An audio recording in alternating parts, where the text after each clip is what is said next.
Good morning, good afternoon, good evening. Welcome back to our daily prayer and scripture.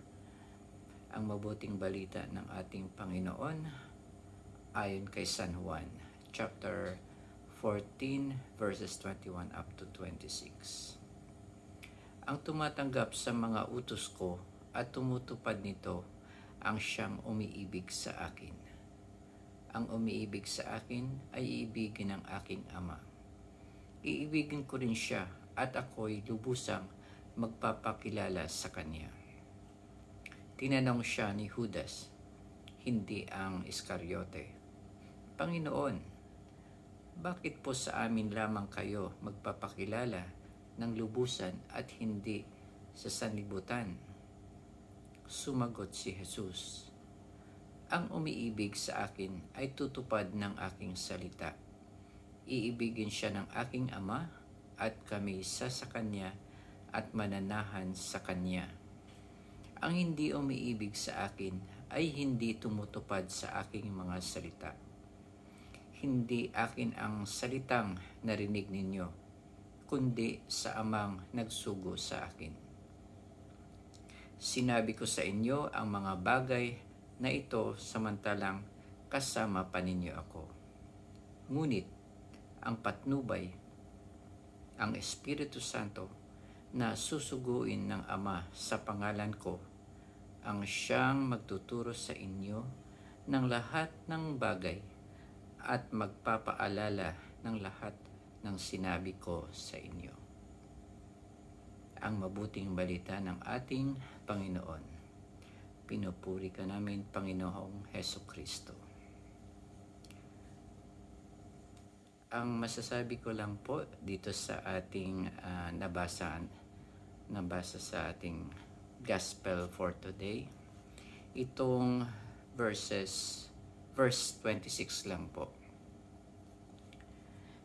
Ngunit ang patnubay, ang Espiritu Santo na susuguin ng Ama sa pangalan ko, ang siyang magtuturo sa inyo ng lahat ng bagay at magpapaalala ng lahat ng sinabi ko sa inyo. So ito po magbibigay lang po ako ng babala o warning na kapag nabasa natin itong verse na to, hindi po ibig sabihin na ito po ay pangako na ang Espiritu Santo ay magbibigay sa individual na Kristiyano ng parang supernatural na insight or parang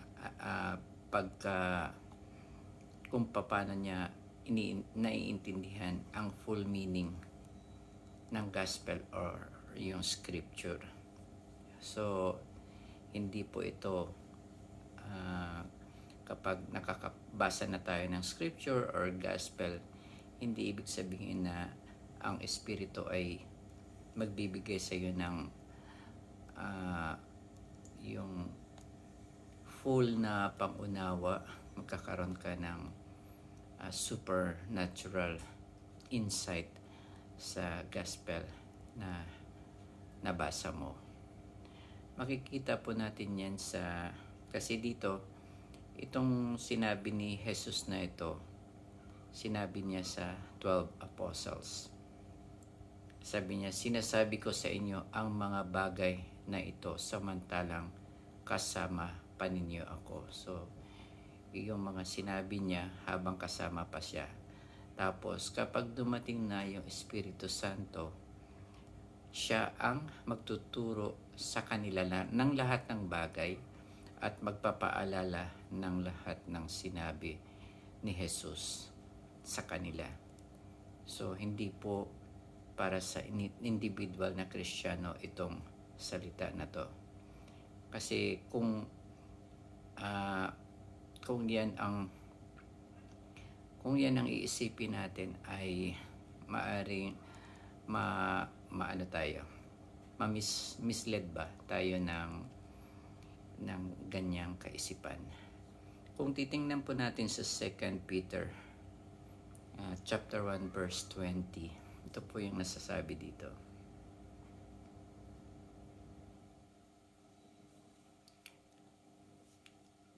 Verse 20, higit sa lahat, tandaan ninyo na walang makapagpapaliwanag ng alinmang hula sa kasulatan sa bisa ng kanyang sariling kakayahan.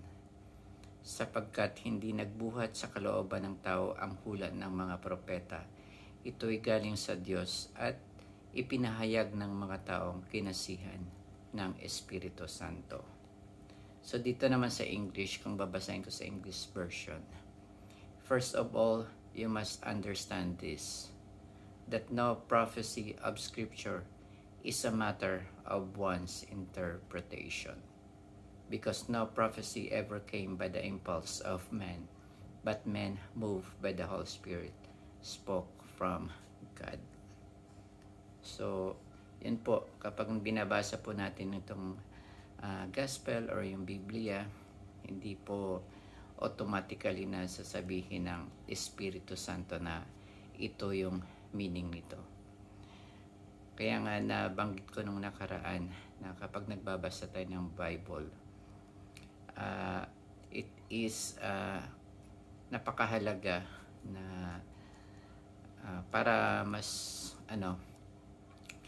marami tayong benefit na makukuha is yung pag binabasa natin yung Bible,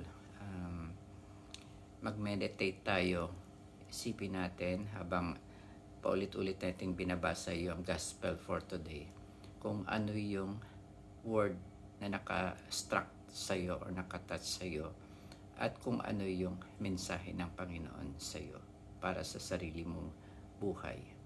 So, ganun po. At kung gusto po nating maliwanagan kung ano yung ibig sabihin ng mga verses na ito, sa Bible po meron siyang mga notes, mga references, meron siyang references kung saan natin makikita yung mga verses na yan sa ibang gospel, at kung sa yung reference din sa Old Testament. Tsaka yung ibang Bible din naman, meron niya may note din siya nakasama kung saan natin makikita sa Catechism of the Catholic Church kung anong number yon.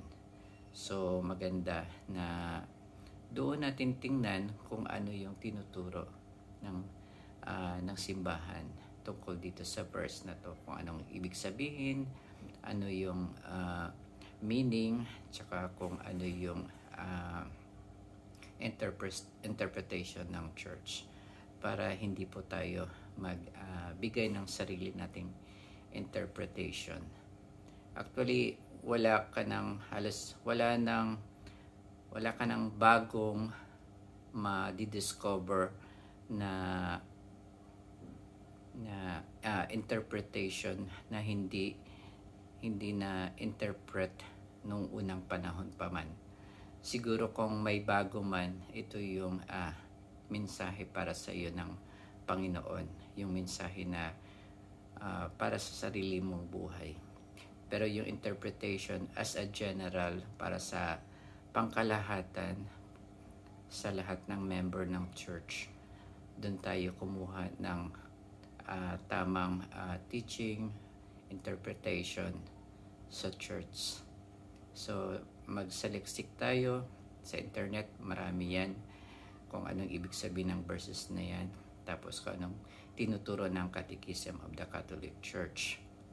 Hanapin po natin yan para hindi po tayo maligaw, at siguraduhin po natin na laging nasa yung mga Catholic teaching. Kapag magse-search ka sa internet, halimbawa anong interpretation itong verse, lagyan mo na lang ng Catholic na word or Catholic forum or something, parang ganon, para hindi ka makakuha ng interpretation na hindi galing sa Catholic. So yun lamang po, at maraming salamat sa pakikinig. Sana marami tayong napulot ngayon sa pamamagitan ng mabuting balita ng ating Panginoon sa araw na ito. God bless.